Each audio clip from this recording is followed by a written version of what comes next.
Today we're going to read A Sick Day for Amos McGee. Amos McGee was an early riser. Every morning when the alarm clock changed, he swung his legs out of bed and swapped his pajamas for a fresh pressed uniform. He would wind his watch and set a pot of water to boil, saying to the sugar bowl, "A spoonful for my oatmeal, please, and 2 for my teacup." Belly full and ready for the workday, he'd amble out the door. Every day, Amos waited for the number 5 bus. "Next stop, City Zoo," the bus driver would call. 6 a.m., right on time, he'd reply. Amos had a lot to do at the zoo, but he always made time to visit his good friends. He would play chess with the elephant who thought and fought before making a move, run races with the tortoise who never ever lost, sit quietly with the penguin who was very shy, lend a handkerchief to the rhinoceros who always had a runny nose,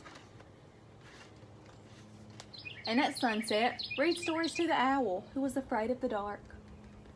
One day Amos awoke with the sniffles and the sneezes and the chills.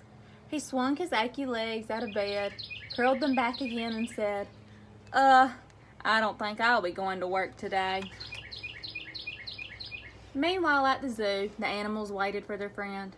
The elephant arranged his poems and polished his castles. The tortoise stretched his legs and limbered up. The penguin sat patiently all by himself. The rhinoceros worried that his allergies were worsening. The owl perched atop a tall stack of storybooks, scratching his head with concern. Where is Amos McGee? They all wondered. Later that day,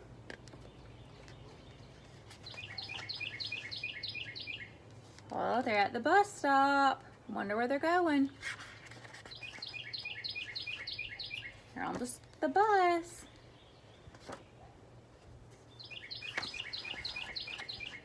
Hooray! My good friends are here. They're at his house now.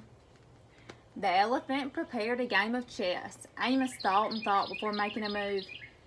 "I'm too tired to run races today," said Amos to the tortoise. "Let's play hide and seek instead."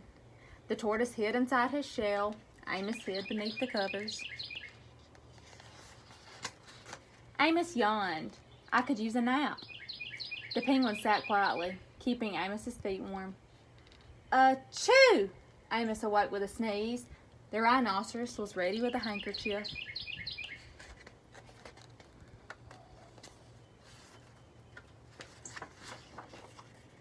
"I'm beginning to feel much better, thank you," said Amos to his friends. He swung his legs out of bed. "Perhaps we'll share a spot of tea."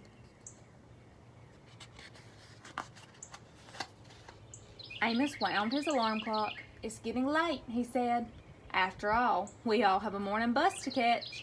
So Amos said goodnight to the elephant, and goodnight to the tortoise, and goodnight to the penguin, and goodnight to the rhinoceros, and goodnight to the owl, who, knowing that Amos was afraid of the dark, read a story aloud before turning off the light.